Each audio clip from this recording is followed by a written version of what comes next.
बच्चों, आज हम कक्षा 8 का मॉडल पेपर 2023 हल करेंगे। इसका पहला पार्ट हम पहले एक वीडियो बनाकर आपको हल करा चुके हैं। आज इसी का पार्ट नंबर 2 हल करेंगे। तो ये मॉडल पेपर प्रारंभिक शिक्षा पूर्णता प्रमाण पत्र परीक्षा 2023 से का है।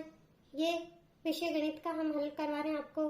तो इसमें हम पहले पार्ट में 15 क्वेश्चन हल कर चुके। आज हम 16 नंबर क्वेश्चन से लघुत्रात्मक प्रश्न हल करेंगे।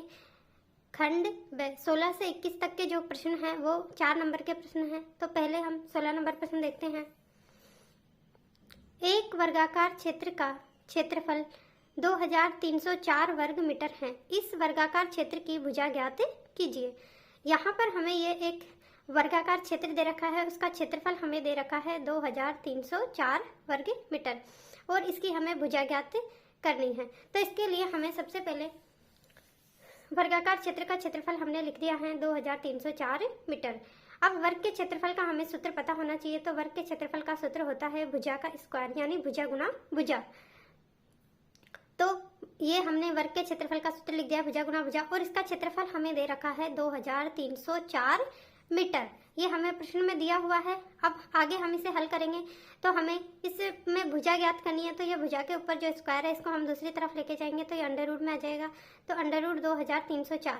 तो इसको हम अभाज्य गुणनखंड की विधि से ज्ञात करेंगे। तो यहाँ देखते हैं 2304 का मैंने अभाज्य गुणनखंड ज्ञात करके ये दिखा रखा है, ये एक बार देख लो आप।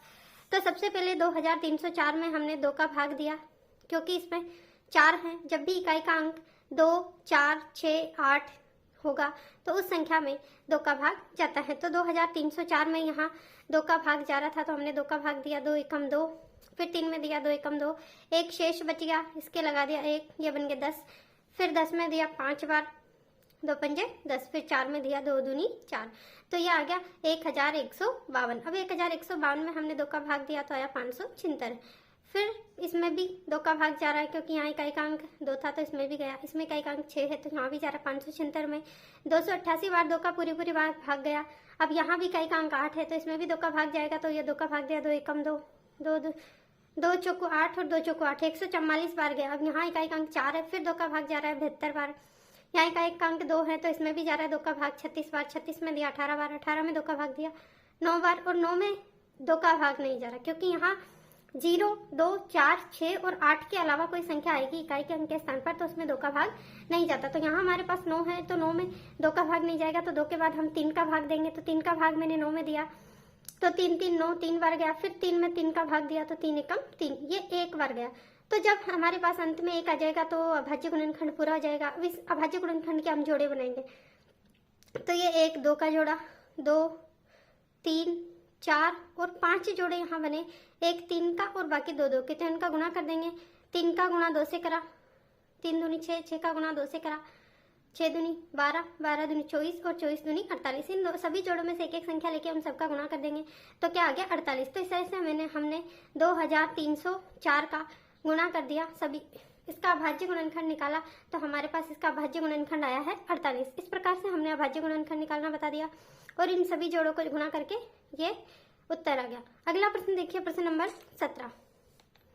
घातांक के नियमों का प्रयोग करते हुए निम्नलिखित का मान ज्ञात कीजिए। यहाँ पर देखिए हमारे पास संख्या दे रखी है, पहले में 3 की घात 0 प्लस 4 की घात 0 प्लस 5 की घात 0 और इस पूरे की घात लगी हुई है माइनस का 1।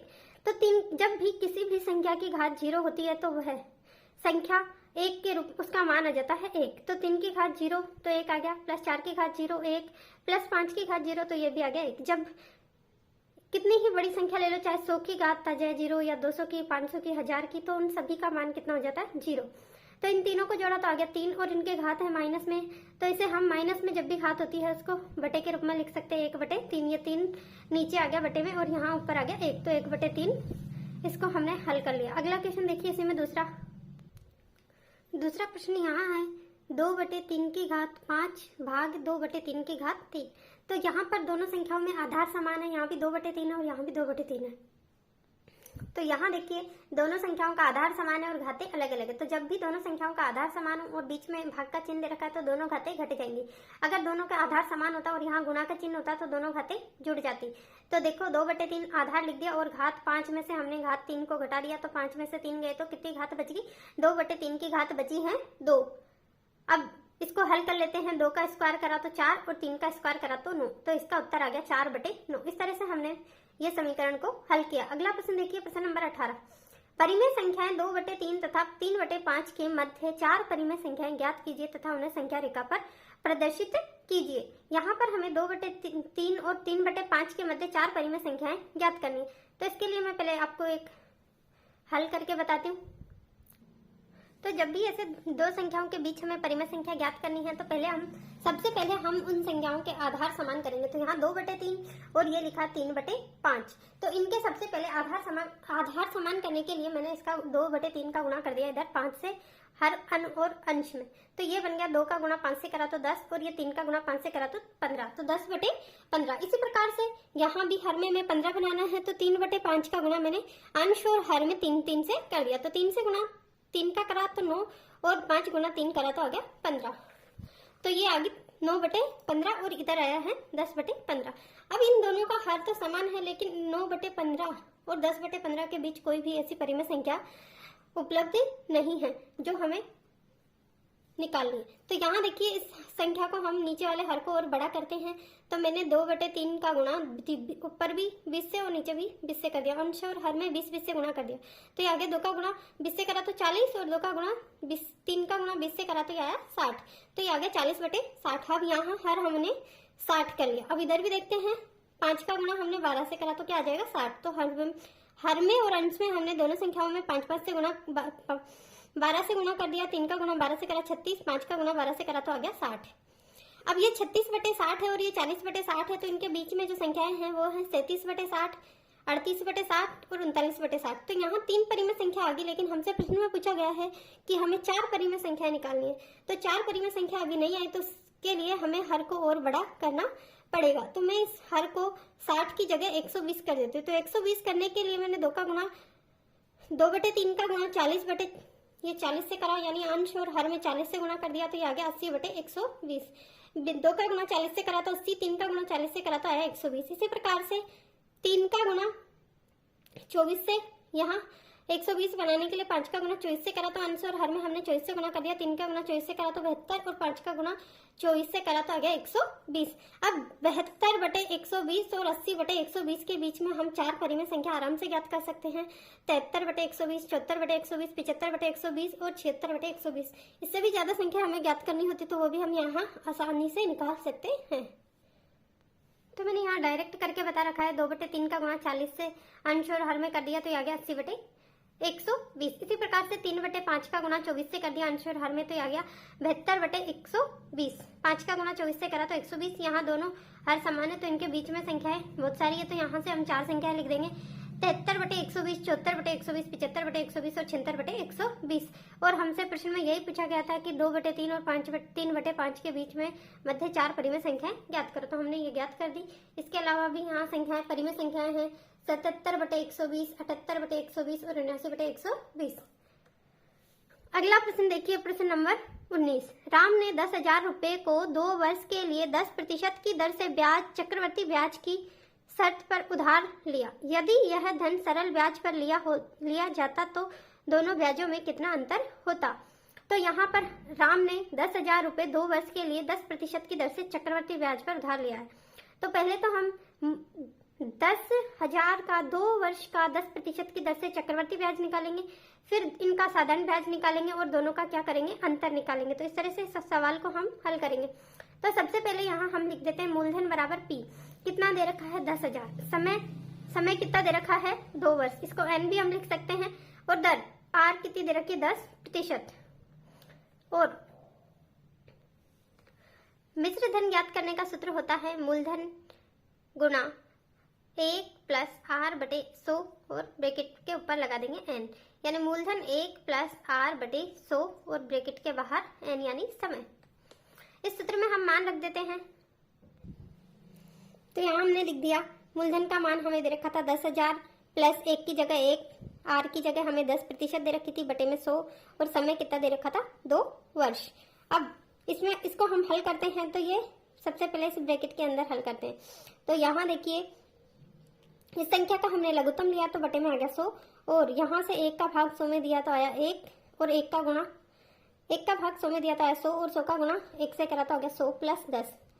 अब यहाँ देखिए अगली लाइन, ये बस इतना ही हल किया इसमें, और बाकी संख्या ऐसे कैसे हैं, 10,000 गुणा 110, 100 प्लस 10 किया तो कितना हो गया 110 बटे 100, और इन दोनों का लगा दिया स्क्वायर, ये घात 2 लगी हुई है समय का।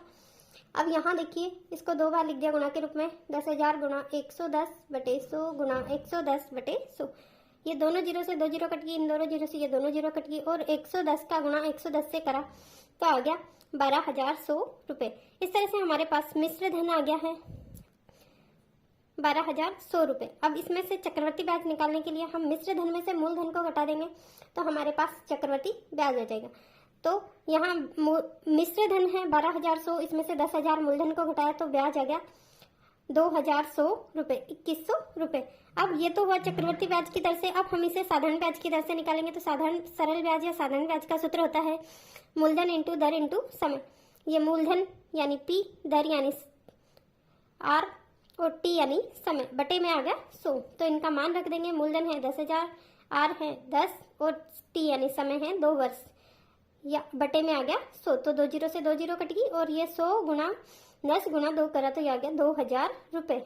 अब ये तो आया है ये ब्याज साधारण ब्याज या सरल ब्याज की दर से, और ये है चक्रवर्ती ब्याज की दर से। अब इन दोनों का हम अंतर निकाल लेंगे। तो दोनों ब्याजों में अंतर है 2,100 माइनस 2,000, तो ये आ गया 100 रुपये। राम ने जो 10,000 रुपये 10% की दर से 2 वर्ष के लिए जो ब्याज पे दिए थे, अगर वो चक्रवर्ती ब्याज से तो उसको 2,100 रुपये देने हैं, और साधारण ब्याज से 2,000, तो इन दोनों का अंतर आया है 100 रुपये का। अगला प्रश्न देखिए, प्रश्न नंबर 20। दो संख्याओं का योग 95 है। यदि पहली संख्या दूसरी संख्या से 15 अधिक है, या वे दोनों संख्याओं का मान ज्ञात कीजिए। तो वे दोनों संख्याओं का मान ज्ञात कीजिए। यहाँ पर हमें दे रखा है कि दो संख्याओं का योग कितना है 45, और एक संख्या दूसरी संख्या से 15 अधिक है। तो दोनों संख्याओं का मान हमें ज्ञात करना है। तो हम पहले दूसरी संख्या मान लेते हैं। दूसरी संख्या का हमने माना है x, तो पहली संख्या कितनी आ जाएगी x प्लस 15, क्योंकि ये कह रहा है कि पहली संख्या दूसरी संख्या से 15 अधिक है। तो हमने दूसरी संख्या में क्या जोड़ दिए 15, तो क्या आ गई पहली संख्या। तो ये दोनों को हमने मान लिया है। अब प्रश्नानुसार लिखते हैं, क्योंकि इन दोनों का योग कितना है 95। तो x प्लस 15, मतलब दोनों संख्या पहली संख्या और दूसरी संख्या को हमने जोड़ दिया तो कितना आ गया 95। अब x प्लस x करा तो आ गया 2x प्लस यहाँ आ गया 15 बराबर कितने हो गए 95। अब इस 15 का हम पक्षांतरण करेंगे तो 95 माइनस 15 तो कितना हो जाएगा, 95 में से 15 घटाएंगे तो 80, तो 2x बराबर आ गया 80। अब 2 का हम पक्षांतरण कर देंगे, 2 दूसरी तरफ जाएगा तो यहाँ गुणा में है, तो ये संख्या किसके रूप में जाएगी, भाग के रूप में। तो 80 बटे आ गया 2, तो 80 में 2 का भाग दिया तो आया 40। x का मान हमारे पास आ गया 40, यानी दूसरी संख्या कितनी आई है x बराबर 40।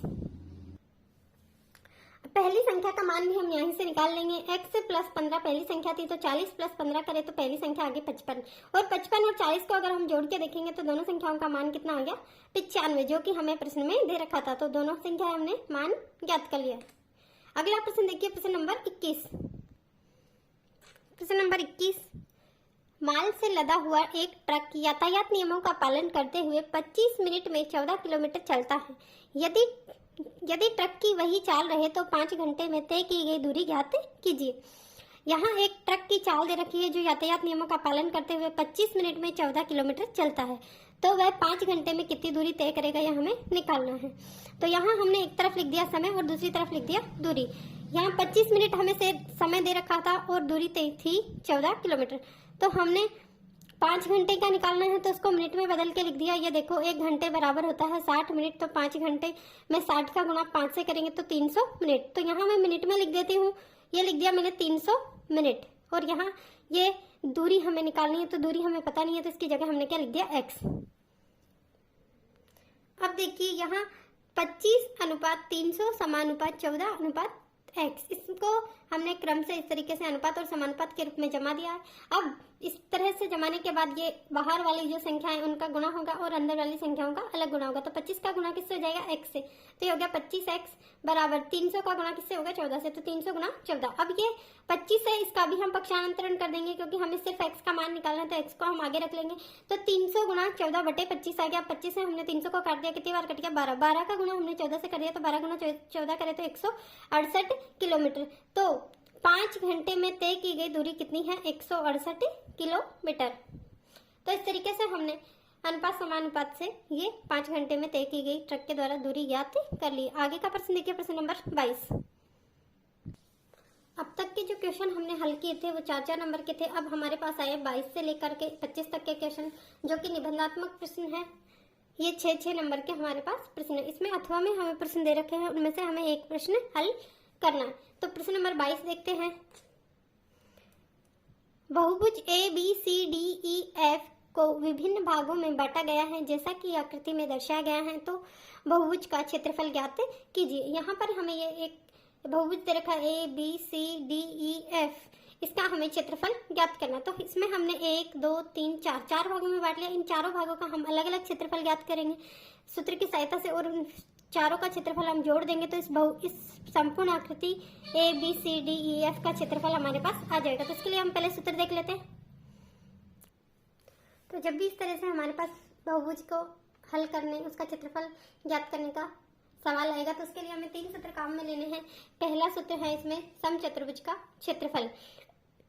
तो समचतुर्भुज का क्षेत्रफल का सूत्र होता है 1/2 गुणा समांतर भुजाओं का योग गुणा ऊंचाई। इस सूत्र की सहायता से हम समचतुर्भुज का क्षेत्रफल ज्ञात करेंगे। ये अच्छे से याद कर लो आप, 1/2 गुणा समांतर भुजाओं का योग इंटू ऊंचाई।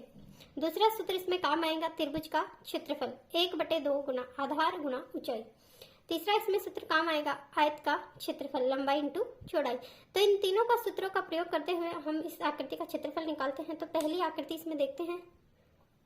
इसमें पहली आकृति है समचतुर्भुज का क्षेत्रफल। तो उसका सूत्र हमने अभी देखा था, वो लगा देते हैं 1/2 समांतर भुजाओं का योग इंटू ऊंचाई। तो यहाँ समांतर भुजाएं ये और ये दोनों समांतर भुजाएं, तो इनका योग करेंगे तो 30 + 50, और ऊंचाई यहाँ 0 से लेकर ये 50 तक की ऊंचाई है। तो कितना आ जाएगा, 1/2 गुणा 30 + 50 गुणा 50। तो इन दोनों को जोड़ा तो यह हो गया 80। अब बटे में 2 है, इस 2 का भाग हमने 80 में दिया, तो कितनी बार गया, 40 बार। और 40 का गुणा 50 से करा तो हो गया 2000 मीटर। इस तरह से हमने आकृति नंबर 1 का क्षेत्रफल निकाल लिया। अब आकृति नंबर 2 को हम देखते हैं। ये देखो 50, और इधर भी दूसरी तरफ भी है 50। तो ये हमारे पास दोनों भुजाएं समान हैं, और इधर ये वाली भुजाएं भी आपस में बिल्कुल समान नजर आ रही थी। ये एक आयत का क्षेत्रफल है, तो आयत के क्षेत्रफल का सूत्र होता है लंबाई गुणा चौड़ाई। तो यहाँ से ये तो इसकी हो गई चौड़ाई, और इस 50 से लेकर इस 100 तक की इसकी है लंबाई।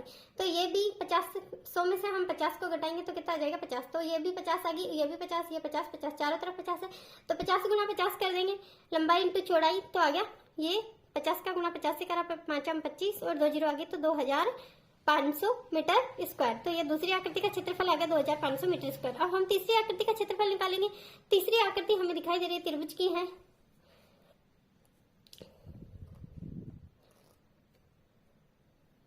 तो त्रिभुज का क्षेत्रफल अभी मैंने बताया था 1/2 आधार इंटू ऊंचाई। तो इस आकृति में देखिए आधार यहाँ दे रखा है 40, और यहाँ 70 से लेकर 100 तक इसकी ऊंचाई हो जाएगी 30। 100 में से 70 को घटा के इसकी ऊंचाई निकालेंगे तो कितनी आ गई, 30। तो ये देखिए 1/2 आधार की जगह 40 और ऊंचाई की जगह लिख दिया 30। तो यहाँ 2 का भाग 40 में दिया तो कितनी बार गया, 20 बार। तो ये 20 का गुणा 30 से कर दिया तो आ गया 600 मीटर। अब अगली आकृति भी देखिए, ये भी हमारे पास एक त्रिभुज की आकृति है। इसमें भी आधार है 40 और ऊंचाई है ये 0 से लेकर 70 तक। तो इस आकृति के वापस वही सूत्र लगाएंगे हम। चौथी आकृति के क्षेत्रफल के लिए 1/2 आधार 40 गुणा ऊंचाई है 70। 2 से 40 को काट दिया 20 बार, 20 का गुणा 70 से करा तो आ गया 20 गुणा 70 1400 मीटर स्क्वायर। तो अब हमारे पास चारों आकृतियों का क्षेत्रफल आ गया। एक का पहली आकृति का क्षेत्रफल है 2000, दूसरी का 2500, तीसरी का 600 और चौथी आकृति का क्षेत्रफल है 1400 मीटर स्क्वायर। तो अब हम पूरे बहुभुज का क्षेत्रफल निकाल लेंगे। इन सभी आकृतियों का हम क्षेत्रफल जोड़ देंगे। बहुभुज ABCDEF का क्षेत्रफल निकालने के लिए हमने पहली आकृति का क्षेत्रफल लिखा 2000, दूसरी का 2000, 500, यहाँ से तीसरी आकृति का क्षेत्रफल यहाँ से लिखा 600 और चौथी आकृति का क्षेत्रफल 1400। तो इन चारों को हमने जोड़ा तो 6500 मीटर स्क्वायर इस बहुभुज ABCDEF का क्षेत्रफल निकाल लिया। तो ऐसा कोई भी सवाल आएगा हम ये तीनों सूत्र लगा के उन आकृतियों के अलग अलग मान ज्ञात कर लेंगे। सबसे पहले हम ये देखेंगे कि कौन सी आकृति बन रही है, उसका सूत्र लगाएंगे और उसमें मान रखेंगे। तो इस तरह से हमने सब अलग अलग आकृति के क्षेत्रफल निकाल के उन सबको जोड़ देंगे तो ये पूरे बहुभुज का क्षेत्रफल आ जाएगा। तो ये क्वेश्चन हमारे 6 नंबर का है। अगला प्रश्न देखिए, प्रश्न नंबर 23। ये प्रश्न नंबर 22 का ही अथवा वाला सवाल है।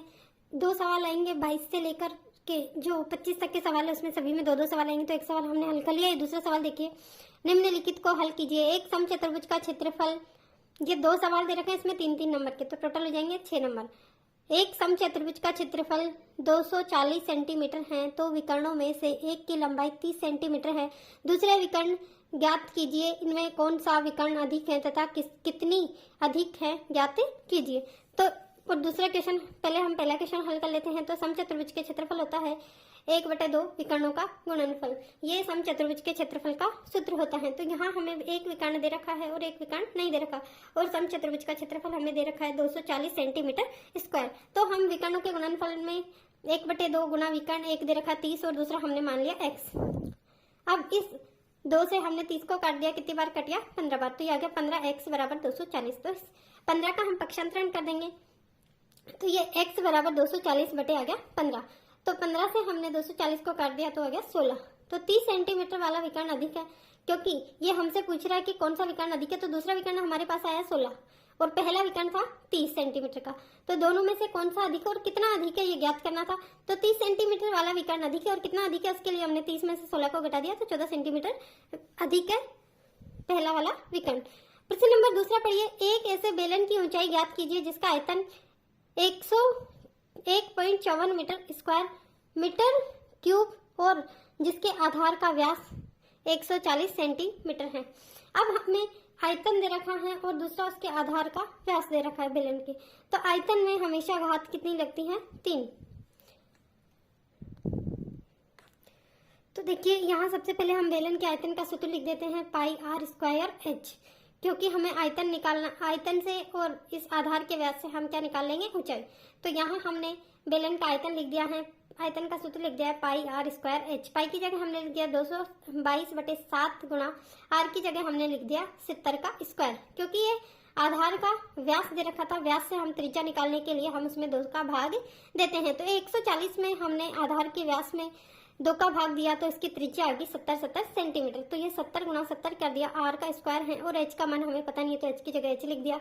अब ये 1.54 को हमने सेंटीमीटर में बदला, क्योंकि ये इकाई सेंटीमीटर में दे रखी थी और ये इकाई सेंटीमीटर में और ये मीटर में है। तो इस मीटर वाली इकाई को हम सेंटीमीटर में बदल लेंगे। तो जब 1 मीटर में 100 सेंटीमीटर होते हैं और ये इकाई हमें क्यूब के रूप में दे रखी है, तो यहाँ हम 100 गुना 100 गुना 100 3 बार कर देंगे 1.54 का, तो हमारे पास संख्या आएगी।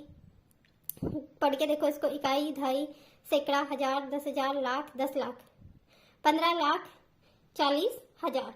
तो ये हमने इसको सेंटीमीटर में बदलने के बाद, अब यहाँ से हम h का हमें मान निकालना है तो h को हम एक तरफ रख लेंगे और बाकी संख्याओं का हम क्या कर देंगे? पक्षांतरण। तो देखिए यहाँ h को आगे रख दिया और ये 7 इसके साथ चला जाएगा गुणा में, क्योंकि यहाँ भाग में है तो ये संख्या गुणा में जाएगी और ये सारी संख्याएं नीचे भाग में आ जाएगी क्योंकि यहाँ ये गुणा में दे रखी है। तो 15,40,000 गुणा 7 बटे में 22 गुणा 70 गुणा 70। तो ये 2 जीरो से 2 जीरो कट गई, 1 7 से 1 7 कट गया और 22 से हमने 154 को काटा तो 7 बार और 7 से 7 कट गया। अब यहाँ कितना हो जाए? 100। तो ऊंचाई कितनी आ गई? 100 सेंटीमीटर। तो बेलन की ऊंचाई कितनी है? 100 सेंटीमीटर। इस तरह से हमने 22वें क्वेश्चन का अथवा वाला सवाल भी हल कर लिया है। अब हम अगला प्रश्न देखते हैं, प्रश्न नंबर 23।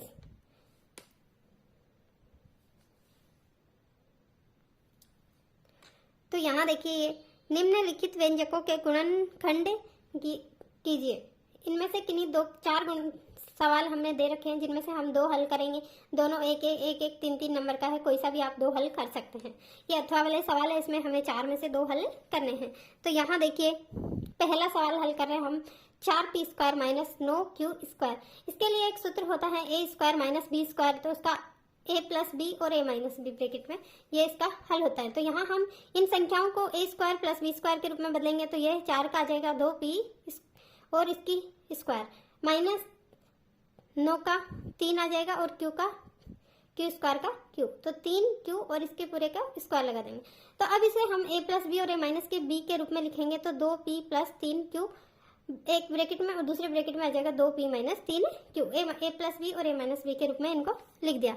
अगर आपको ये सूत्र याद है तो इस सवाल को आप आसानी से हल कर सकते हैं। इसमें से एक और सवाल हम कर रहे हैं, दूसरा सवाल इसी का, ये दूसरा सवाल है X square plus 8x plus X Y plus 8y। इसमें से हम जो संख्याएं कॉमन आ रही है सबसे पहले उनको कॉमन लेंगे। तो यहाँ एक्स स्क्वायर और 8x में x कॉमन आ रहा है, x को हमने बाहर निकाल लिया, 2x में से यहाँ बचा 1x और यहाँ 8x में से बचा x बाहर निकाल लिया तो बचा 8 प्लस इधर से देखिए क्या कॉमन आ रहा था, तो यहाँ y कॉमन आ रहा था, यहाँ से बचा x और इधर से 8। तो ये दोनों जो ब्रैकेट के अंदर वाली संख्या ये समान है, तो जब भी ऐसे समीकरण बनता है तो इनको हम एक बार लिख देते हैं x प्लस 8 और दूसरी जो ब्रैकेट के बाहर वाली संख्या उनको हम दूसरे ब्रैकेट बना के लिख देते हैं, तो y x प्लस y। इस तरह से हमने ये दूसरा क्वेश्चन भी हल कर लिया। अब हम देखते हैं प्रश्न नंबर 24। प्रश्न नंबर 24 में हमें दो सवाल दे रखे हैं अथवा वाले। पहला सवाल है चतुर्भुज ए बी सी डी की रचना कीजिए, जहां A B 5 centimetre, B C 4 centimetre, A D 6 centimetre, कोण दे रखा है ए 90 डिग्री तथा कोण बी दे रखा है 105 डिग्री का। तो इससे हमने एक चतुर्भुज बनाना है ए बी सी डी। और दूसरा सवाल दे रखा है एक चतुर्भुज डब्ल्यू एक्स वाई जेड की रचना कीजिए, जिसके विकर्ण वाई जेड डब्ल्यू वाई तथा एक्स जेड की लंबाइयां क्रमशः से 5.2 तथा 6.4 सेंटीमीटर हैं। तो यहाँ पर सबसे पहले हम दोनों में से एक सवाल चुनना है, कोई सा भी सवाल आप सेलेक्ट कर सकते हैं। तो मैं यहाँ दूसरा सवाल आपको करके दिखा रही हूँ समचतुर्भुज वाला। तो सर्वप्रथम इसमें हमने डब्ल्यू वाई एक विकर्ण खींचा है, कितना है डब्ल्यू वाई 5.2 सेंटीमीटर का। तो यहाँ सब जैसे जैसे हम सवाल करते जाएंगे वैसे वैसे इसकी रचना भी लिखेंगे। तो सबसे पहले हमने लिख दिया डब्ल्यू वाई 5.2 सेंटीमीटर की खींची। अब इसका हम क्या करेंगे कि इसमें लंब समद्विभाजक करेंगे। तो लंब समद्विभाजक के लिए हम प्रकार को एक बार खोल लेंगे और यहाँ से इस डब्ल्यू पर रख के एक चाप लगाएंगे ऊपर की तरफ और एक लगाएंगे नीचे की तरफ। इसी प्रकार से उसी चाप को बिना हिलाए हुए हम यहाँ रखेंगे वाई पर और एक चाप ऊपर की तरफ और एक चाप नीचे की तरफ लगाएंगे। दो चाप लगाने के बाद इन दोनों चापों को आपस में मिलाते हुए एक रेखा स्केल की सहायता से खींचेंगे। तो यहाँ हमने लिख दिया और लंब समद्विभाजक की रचना कीजिए। तो ये मैंने जैसे बताया ये लंब समद्विभाजक की हमने रचना की है। अब ये जिस बिंदु पर मिलते हैं उस बिंदु को हमने नाम दे दिया M। ये M बिंदु पर दोनों प्रतिच्छेद करते हैं। तो यहाँ लिख दिया दोनों एक दूसरे को और M पर प्रतिच्छेद करते हैं। तो हम रचना साथ के साथ लिखते जाएंगे। उसके बाद लंब समद्विभाजक बिंदु M से दोनों ओर 6.4 गुना 1/2, मतलब कि दूसरा जो विकर्ण था 6.4 का है, तो उसमें आधा इधर और आधा इधर दोनों तरफ बराबर, तो 2 का भाग देंगे 6.4 में, तो 3.2 सेंटीमीटर लंबाई वाली त्रिज्या लेकर काटिए। तो हमने प्रकार को 3.2 सेंटीमीटर का खोलेंगे और एक चाप यहाँ इस लाइन पर लगा देंगे और दूसरा चाप नीचे की तरफ लगा देंगे 3.2 सेंटीमीटर का। और जहाँ चाप लगा है उनको जैसे यहाँ इसको जेड नाम दे दिया और ऊपर एक्स नाम दे दिया, तो एक्स को वाई से मिलाया, एक्स को डब्ल्यू से मिलाया और जेड को डब्ल्यू से और जेड को वाई से मिला दिया। इस प्रकार से हमने एक समचतुर्भुज डब्ल्यू एक्स वाई जेड की रचना की। तो लंब समद्विभाजक के प्रतिच्छेद बिंदु एक्स व जेड है, ये जहां पर काटे थे उनको नाम दे दिया और इन चारों को आपस में मिला दिया। इस तरह से हमने एक समचतुर्भुज की रचना की है। तो ये हमें जैसे जैसे चित्र बनाना है वैसे वैसे ही रचना लिखनी है। अगला प्रश्न देखिए, प्रश्न नंबर 25। तो 25वां क्वेश्चन देखिए, उपयुक्त पैमाने का प्रयोग करते हुए निम्नलिखित तालिका की दी गई राशियों के लिए आलेख बनाइए तथा नीचे दिए गए प्रश्नों का उत्तर भी दीजिए। तो यहाँ पर हमें ये जमा धन दे रखा है, कितना धन 1000, 2000, 3000, 4000 और 5000, और उनसे मिलने वाला साधारण ब्याज है 80 रुपये, 160, 240, 320 और 400। तो इनका पहले हम आलेख खींचेंगे और उसमें से हम दो प्रश्नों के उत्तर देंगे। क्या आलेख मूल बिंदु से गुजरता है? क्या आलेख के आधार पर 2500 रुपये की वार्षिक ब्याज ज्ञात कीजिए। तो यहाँ देखिए पहले आलेख खींचते हैं हम। ये ग्राफ पेपर पर सोल्व होगा ये सवाल, इसके लिए हमें ग्राफ पेपर की आवश्यकता है। तो यहाँ हमने ये ग्राफ पेपर लिया, इस पर हमने ये मूल बिंदु लिया O और इससे एक रेखा ये खींची, इसका नाम है एक्स अक्ष। दूसरी रेखा ऊपर की तरफ खींची, इसका नाम है वाई अक्ष। अब एक्स अक्ष पर हमने जमा धन को ले लिया रुपयों में और दूसरी तरफ वाई अक्ष पर हमने ले लिया साधारण ब्याज रुपयों में। तो यहाँ हमने 40-40 के अंतर से ये संख्याएं लिखी है। 40, 80, 120, 60, 200, 240, 320, 280, 320, 360, 400 और 440। और नीचे देखिए हमने ब्याज को मूलधन को लिख दिया 1000, 2000, 3000, 4000 और 5000। अब हम इसमें ग्राफ खींचते हैं। तो यहाँ देखिए सबसे पहले 1000 पर हमें 80 रुपए मिल रहे हैं, तो ये 1000 के ऊपर चले हम 80 पे, तो यहाँ हमने गोला लगा दिया। उसी प्रकार से 2000 पर हमें मिल रहे हैं ब्याज के रूप में 160 रुपए, ये हमें क्वेश्चन में से देखना है। उसके बाद 3000 पर हमें मिल रहे हैं 240, 4000 पर हमें ब्याज के रूप में मिल रहे 320 रुपए और 5000 पर मिल रहे पूरे 400 रुपए। तो इन पर हमने गोला कर दिया। अब इन सभी बिंदुओं को मिलाते हुए एक रेखा खींची हमने, तो यहाँ ये बिंदु मूल बिंदु पर आएगी और ये सारे बिंदु आपस में मिल रहे हैं एक सीधी रेखा में। अब यहाँ देखिए हमसे प्रश्न क्या पूछे हैं, उनके आंसर हम देंगे। तो पहले हम प्रश्न देख लेते हैं। इसमें पहला क्वेश्चन ये पूछ रखा है, क्या आलेख मूल बिंदु से गुजरता है? तो हमने हाँ देखा था कि आलेख मूल बिंदु से गुजरता है। दूसरा है आलेख के आधार पर रुपए 2500 का वार्षिक ब्याज ज्ञात कीजिए। तो देखते हैं दूसरे क्वेश्चन, ग्राफ में समझते हैं। दूसरा क्वेश्चन ये बोल रहा है कि 2500 को ग्राफ कितने रुपए साधारण ब्याज के रूप में मिलेंगे। तो यहाँ 2500 है, इसको हम ऊपर मिलाते गए तो ये 200 रुपए पर जाकर मिला है। तो 2500 रुपए जब हम साधारण ब्याज के रूप में देंगे तो उसका हमें 200 रुपए ब्याज प्राप्त होगा। और ये पहला क्वेश्चन था जो कि मूल बिंदु से गुजरती है, तो यहाँ हाँ ये रेखा मूल बिंदु से गुजरती है।